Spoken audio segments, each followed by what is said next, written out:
Hey, so in our last little devlog, we were kind of talking about being able to persist objects across different maps and sort of the challenge that we have there where the maps have templates for things, and once objects are generated, we want those generated objects, like the player as an example, to persist across.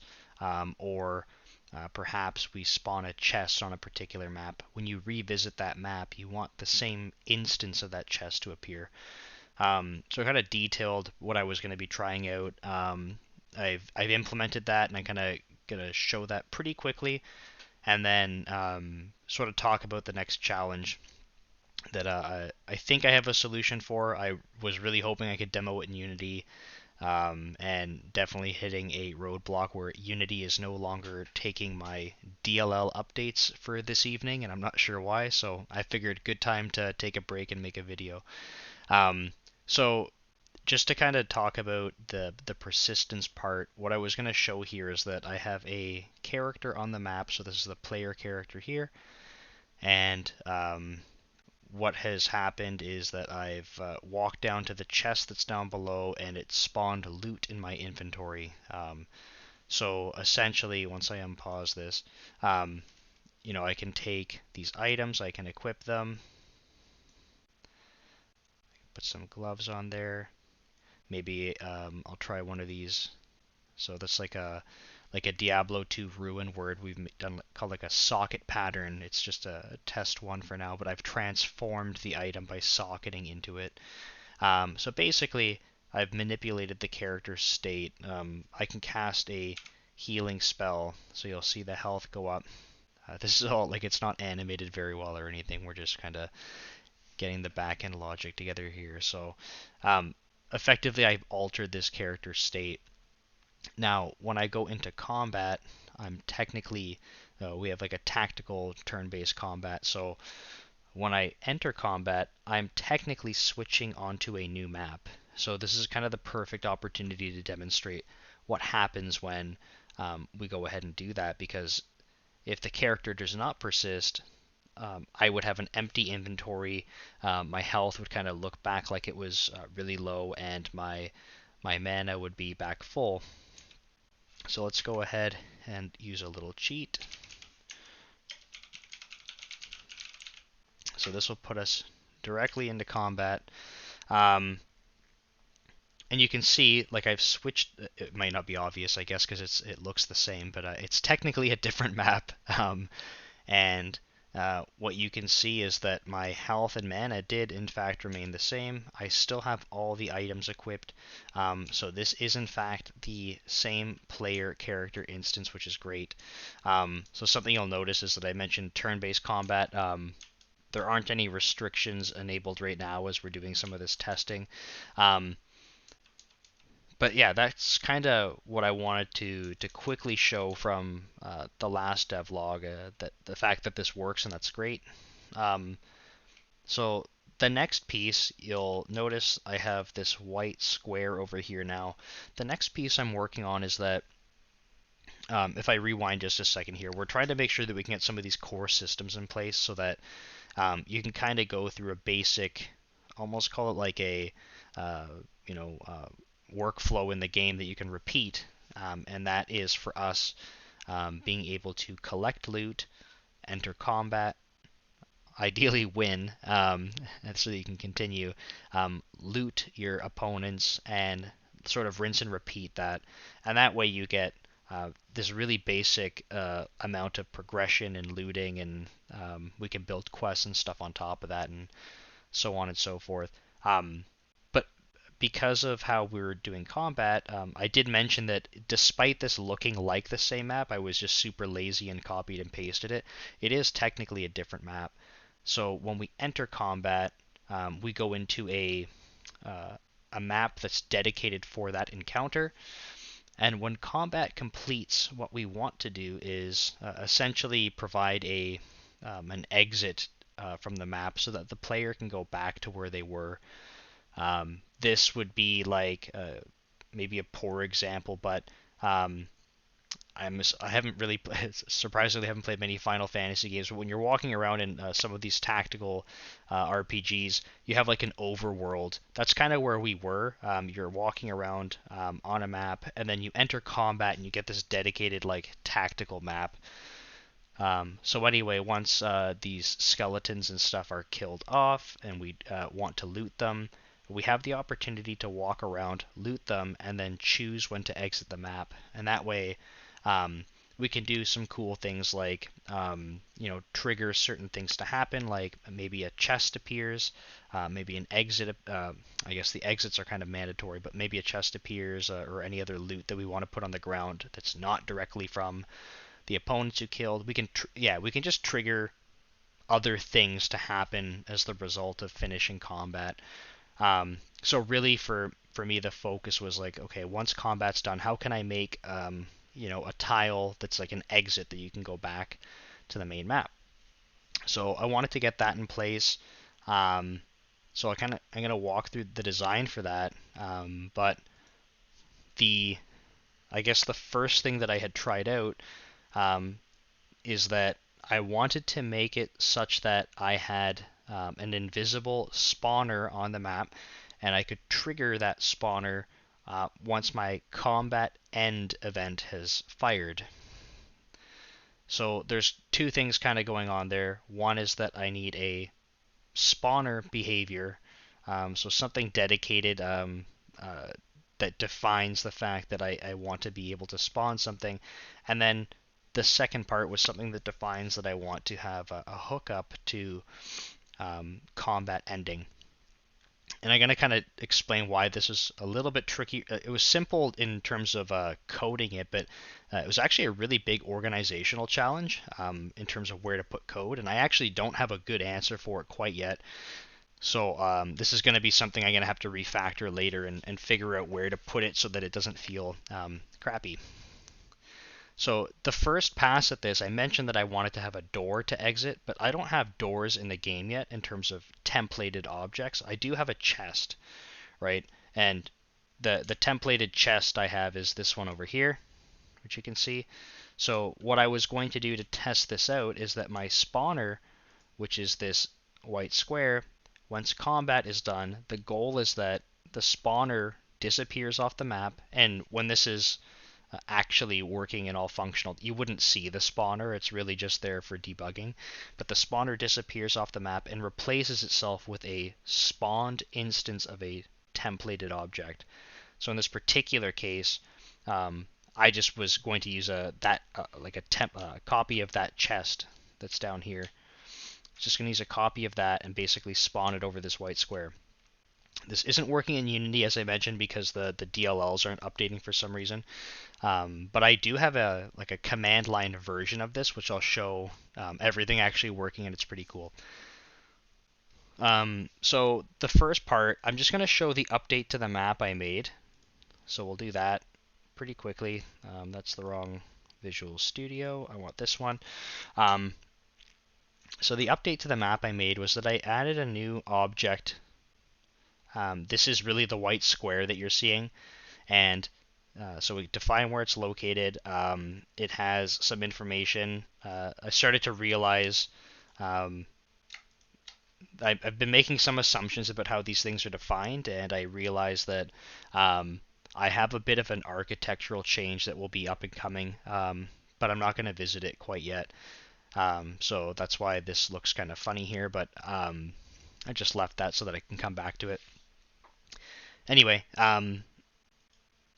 the two things that I've really added to this this object that make it unique are these two items here. So essentially what I wanted to do, like I mentioned, was I need something that can define that I'm interested in having a hookup for when combat ends, and I need something that can define the thing that I want to spawn, in this case a template, and you can see that I am templating a chest. It is a type of container, but I'm templating a chest. I have the position that I want to spawn it at, and then these properties here are actually just completely stolen from the other chest that I had created.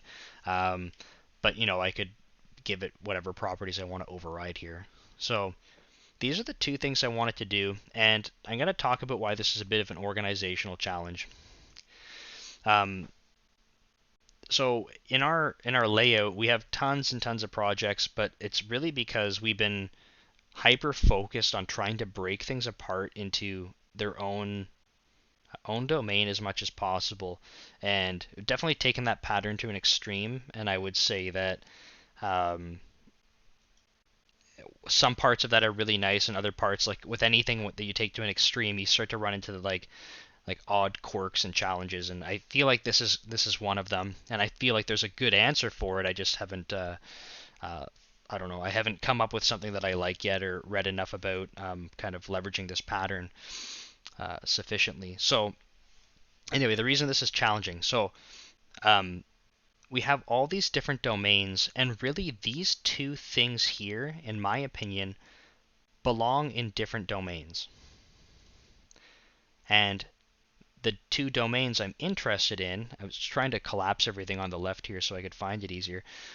Combat, right? Because this one is trigger on combat end.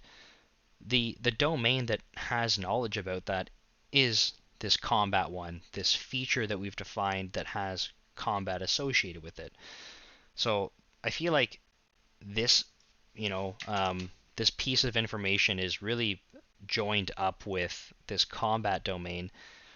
And this one is interesting because I don't have a good spot for it yet, but it started to live in our static game object sort of domain.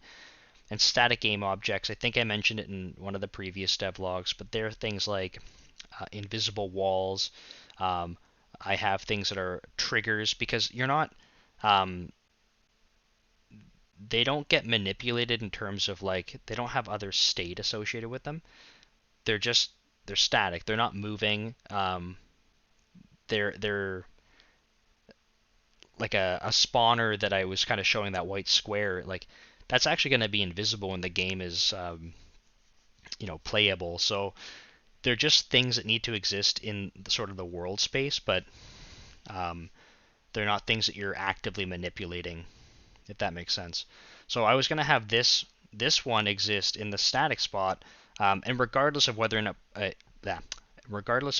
it exists in the static one, it certainly doesn't belong with combat. This has nothing to do with combat, right? I'm spawning something generic. In this case, it happens to be a chest. Literally has nothing to do with combat. So my challenge was that I'm trying to figure out where to put these things, right? So um, what I ended up having, like the next roadblock, was essentially that the only place I can hook in um, to transform this information here into actual objects, the only place I have to do that is actually within my static domain, my static game object domain. So the reason why that's the case is, I'm just going to jump to it here. We have where is it? Too many things. Static game object template repository. So we have this code here that will take in the information. Basically, what you saw in XML there gets translated into a dictionary that we can do some lookups on. We pull that stuff off of here, but what we're able to do is then hook on to like when we create those objects. So we actually create a static object like a wall or whatever else. We have certain things that can provide behaviors or intercept and mutate them. And behaviors, just for clarity, we're talking about it like an entity component system, entity components and systems framework, and the components here are these behaviors that you see. So I need to translate that text, trigger on combat end, into an actual object. Okay, so that's what's happening here. There is another one for spawn template properties behavior provider to actually translate that spawn. Basically, it's just handling translating those two entries I was just showing in the XML into actual objects for use. But I did mention that I want those to exist in different domains from each other, right? So why, like right now, unfortunately, my static game objects domain knows about combat to some degree, and I don't like that at all. Um, the sort of the limitation that we're facing right now is that anytime we want to um, hook up to the creation of any static game object, the interception of that happens within this domain. So the only way for me to handle it is to create something in this domain that knows about it, and that's really crappy. Otherwise, I have to go into my combat domain and register something. I have to create this whole thing in my combat domain, and this interface that it has to implement is my static game objects domain. So that's the first sort of challenge here. These don't live in the right spot, but I figured, you know what, like I know I had mentioned there's a refactor that has to come about at some point, so this is going to get addressed then, and I'll have to find a better home for them. But this problem keeps getting a little bit worse. And once you see the code for actually how this all ties together, it's super simple. It's just the organization is really challenging for me. So because I need these in a shared spot, I didn't want to drag in the actual combat domain into here. That felt like a nasty thing, but I already had something else that was kind of dragged into here that doesn't, like, in my opinion, it's not a great thing that I've done. So I'm kind of just putting, I have this mentality where if I have bad stuff, I keep all the bad stuff in one spot. That's kind of what's happening here. So instead of putting this actual combat, trigger on combat end behavior into the combat domain, I just put it into a shared spot. It needs a new home. I'm trying not to litter it. All these things that need new homes, I try not to litter them everywhere. I'm just trying to dump them in one spot so that I can rehome them when the time is right. So what I've done is there's this shared behavior spot, and I've actually put both this and the other one, this spawn template properties behavior, in here. So shared was really this shortcut approach. Sorry, I tried to click. This shortcut approach that could be a bit of a dumping ground. Hence shared. It's shared across different domains. Not great. All the things that are in here need to be rehomed. They just haven't, the time hasn't come up where I found the solution for it. So what we have now are two behaviors that I'm interested in. They live in a shared spot. Kind of sucks. That's the way it is for now. The actual things that intercept the XML from the map,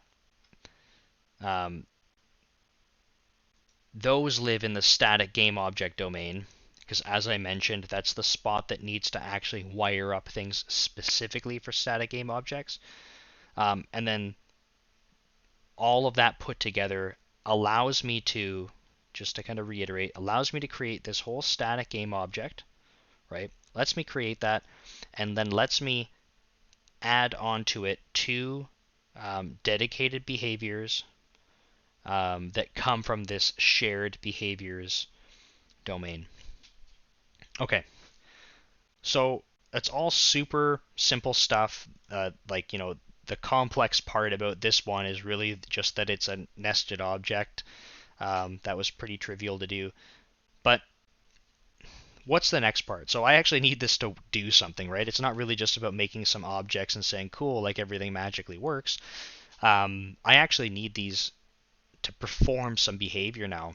So I've definitely messed this up along the way, and I'm trying to undo the pattern as I go. But I think the suggestion is when you have an ECS, so Entity Component Systems Framework architecture, I guess, you're supposed to have your components be very dumb. They're not supposed to have logic in them. They're essentially just data.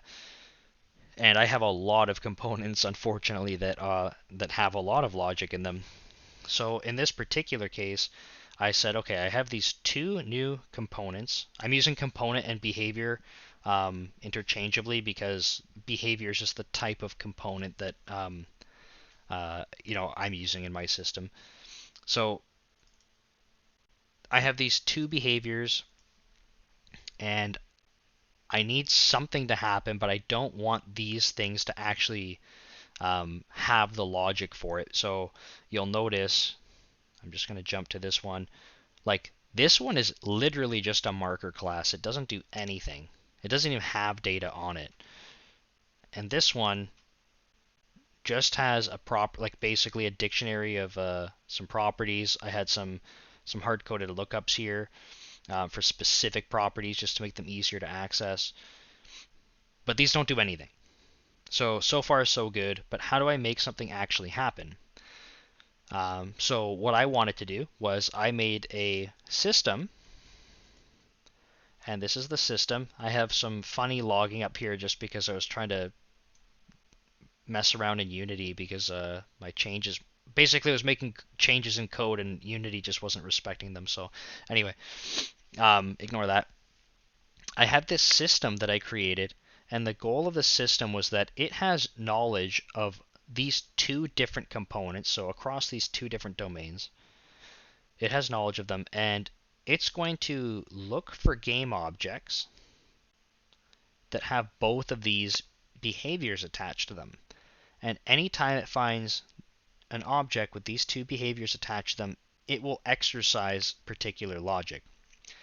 But when this is triggered is also special, and that's when, we talked about this already, I need this to trigger when combat ends. So I have a whole combat system, and when combat ends, you can see right here, I'll highlight it, when combat ends, it raises an event, and other people can subscribe to that. So that's great. So we're going to use that, and essentially, when combat ends, this looks pretty messy. And I think it's because we have a bit of a hand-rolled, I say bit, it's completely hand-rolled, like entity component architecture. And I think there's some nicer ways where you could build this up to basically be like a one-liner kind of thing. But essentially what this big block of code does, it looks really nasty, is it's asking the map, let me go through all your objects, let me find all the objects that have both these two behaviors, and then I'm just using an anonymous type here because I was being lazy, and then we're going to iterate through, so this is just an enumerable still, so when this, basically going from this line down to here, we haven't actually enumerated anything, we're just basically setting up our enumerable, and then this for each actually iterates through it. So we're triggering when combat starts. That's what this event handler does. Then we're going to go through every game object on the map, find things with both these behaviors, right? I'm going to jump back to the map. That's these two things here, right?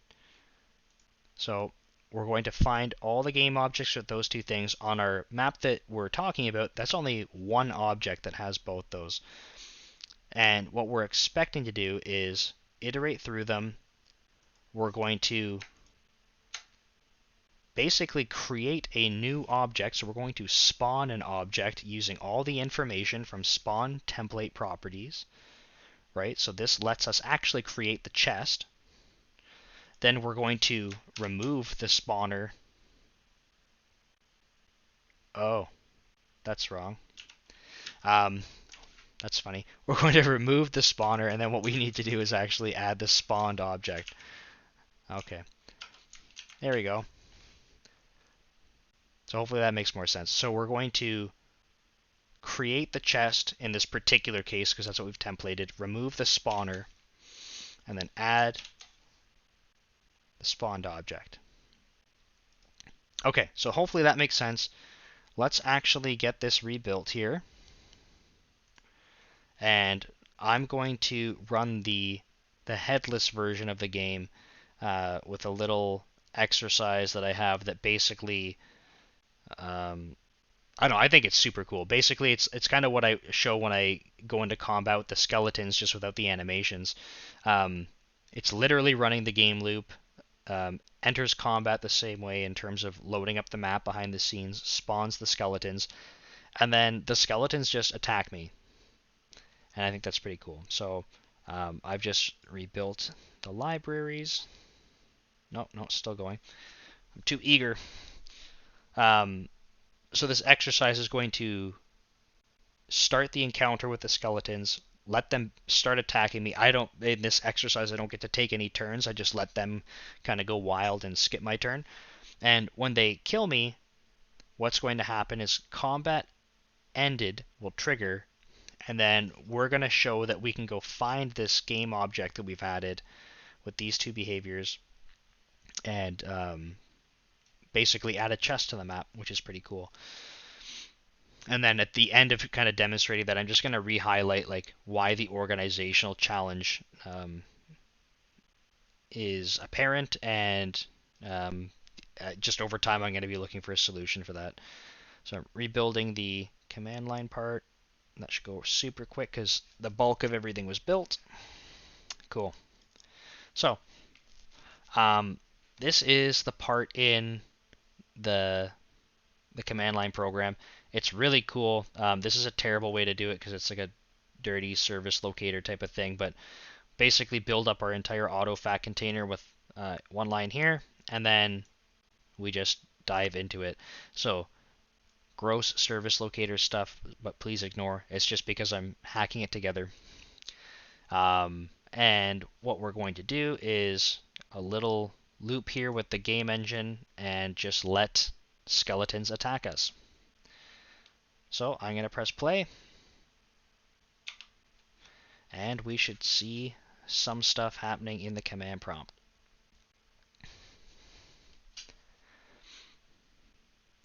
It's way less exciting to watch this than walking around in Unity, but for me it's exciting because the game actually works behind the scenes, so that's just some testing.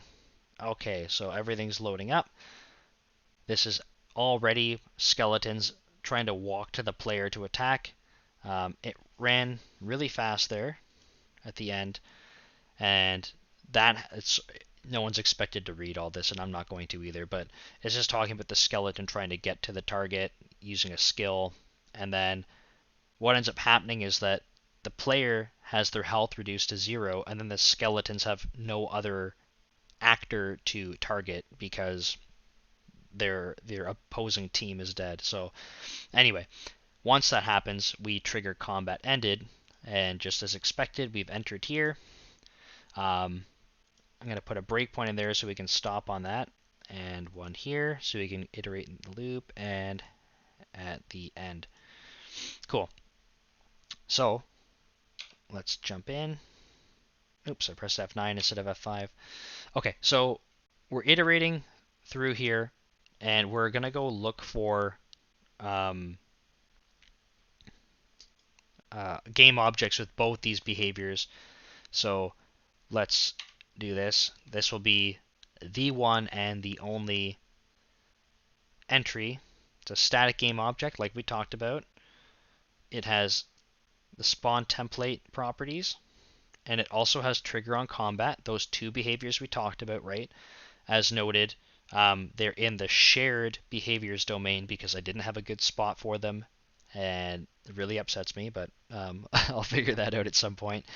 And then what we're going to do is take that information. So we're going to loop through each of those entries. It's just the one, spoiler alert, and we're going to spawn a object, which happens to be a container, a chest like we talked about.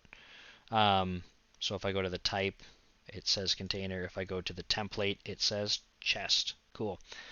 Then we're going to remove the spawner and then add the spawned object to the map. And that is it. So what happens now? We're going to end combat. So combat's done. I just wanted to see if I could find a reference to the map game object manager, and I'm going to highlight over all this stuff here and just look at the game objects that we have on the map currently. Right, so you'll notice there are two containers because one is on there to begin with and the other is the one we just generated. You have to take my word for it, I guess, but do we have template? Yeah, so the last static game object used to be the spawner, and it's no longer the spawner. It's just the container, so that's pretty cool. I am a little suspicious that there's two containers at the very end. That seems not right. So I might have to go double check that after. But anyway, I think that's pretty cool. So yeah, I think essentially I wanted to prove that working in Unity, so you'd have a visual representation of that white box going away that we were showing earlier. This white box is that spawner I was talking about. When those skeletons come and kill me, what we would expect is that a chest appears there. Unfortunately, Unity's not taking the changes, so that's just how it is. So quick recap. The actual code to do this was really simple. I had a really basic system that could hook up to an event, look for game objects with two behaviors on them, and then leverage some code that I already had to spawn objects. Super easy. The problem is the domains and trying to make sure that these things are put and organized in the right spots. And the challenge I had is that I believe that two of these things belong each in their own domain. And then the part layered on top of that is there needs to be a system that knows about both of them, right? And that was kind of what I was showing at the end. I don't know where that system should live. I don't know which domain makes sense that sort of knows about two others. I'm hoping it's not, but I think the right answer is supposed to be that I'm required, not required, but the ideal way is that you translate those things that we're talking about into domain-specific things for the third system. Anyway, I don't want to go down that road. It seems like it's really a lot of overhead to do that, but I don't know the best way to organize that. So simple code, a lot of difficulty organizing, and sometimes that's the way it is. But I'll come up with a solution for it, and I'll probably make a video about it. But anyway, that's it, I think. Maybe I'll quickly let you see these skeletons come kill me. There we go. Oh, I guess I healed before battle, so they can't actually kill me, which is nice.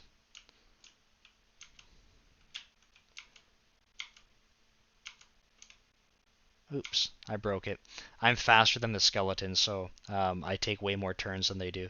But I took because it's there's no restrictions for the player right now. I took a turn while the skeleton was taking a turn, so he's stuck forever walking towards me. Anyway, that was kind of funny. But yeah, that's it for today, I think, and hopefully I'll come up with a solution for my domains going forward. Thanks.